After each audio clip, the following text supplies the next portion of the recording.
जर असले ना तर त्यांना भीतीपोटी एखादा देव बसवायचे, कारण का इथं कोणी जनावर आणू नये म्हणून ते तिथे एखादा मसोबा म्हणा किंवा एखादा मोतोबा म्हणा एखादा केंद्राचा देव तिथं बसवायचे, म्हणजे त्या झाडाचं रक्षण व्हावं म्हणून देव बसवत होते.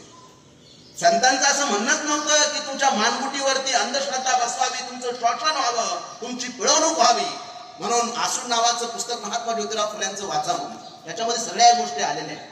पण दुर्दैव आहे, आपण काय माहिती का, महाराष्ट्रात जे पाहिजे ते म्हणतात ना, आपल्या इंजिनियरांचा फायदा घेऊन अमेरिका मोठी व्हायली आणि आपल्याला आपल्या पोरांचं आज हेच कळा ना आपले पोरं कुठे.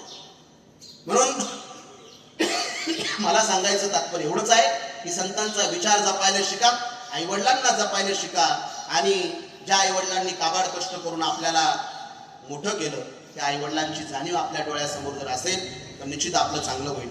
आज दुर्दैवानं खरंच या शिंदे कुटुंबावर खूप मोठा आघात आहे की मला सुनील भाऊंनी सांगितलं की जे 3 दादा आहे, गणेश दादा असेल, प्रकाश दादा आणि श्रावण दादा, तिन्ही मुलांच्या पाठीवरती आईवडिलांचं छत्र आज नाही. बहिणी नातेवाईक जे कोणी असतील त्यांना एकच विनंती मी या ठिकाणी करणारे म्हणून, बघा दशक्रिया विधी झाल्यानंतर तुम्ही सर्व जाणार आहात, परंतु हे जे 3 लेकरं आहेत ना त्यांना आपलेच लेकरं समजून माऊली त्यांना योग्य वेळी आधार द्या, योग्य वेळी सहकार्य करा. जिथं चुकत असेल तिथं त्यांना चाप लावला तरी चालेल, परंतु त्यांना सांभाळण्याची जबाबदारी आज आपण कोणीतरी घ्यायची. का माहिती का माऊली, कारण की आई वडील नसल्यानंतर माऊली जसं आपण म्हणतो ना, जिस बगीचा का कोई माली रखवाला नहीं होता वो बगीचा उजाड हो जाती, बरोबर नाही. ज्या बागेचा कोणी जर रखवाला नसेल तर ती बाग उजाड होऊन जाते. तसंच माऊली ह्या लेकरांवरती आलेलं एक खूप मोठं संकट आहे. वडील नाही, आई नाही, कुटुंबामध्ये दुसरं कोणी नाही. म्हणून ज्याच्या पद्धतीनं कोण त्यांची मावशी असेल, कोण त्यांची बहीण असेल, कोण त्यांचे नातेवाईक असतील, कोण त्यांचे आपतेष्ट असतील, परंतु तुम्हाला जेवढं होता होईल तेवढं त्यांना जपायला शिका, त्यांना योग्य वेळी सहकार्य करा, त्यांना चांगल्या मार्गाला राहण्यासाठी प्रयत्न करा. निश्चित तुम्ही परमेश्वराची सेवा कराल असं मला वाटतं.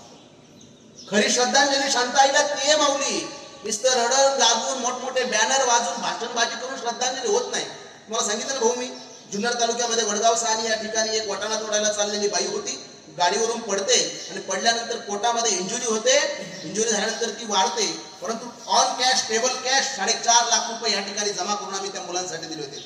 कसे माहिती का, मी म्हटलं माझे प्रवचनाचे पैसे इतर, शरददादा आमदार उठले ते म्हणजे माझे 1 लाख रुपये, अतुल बेनके उठला माझे 1 लाख रुपये, 4.5 लाख रुपये ऑन कॅश टेबल पलंगावरती जमा केले आणि त्या मुलांच्या शिक्षणासाठी ती एफडी करून ठेवली. म्हणजे मला सांगायचं तात्पर्य माऊली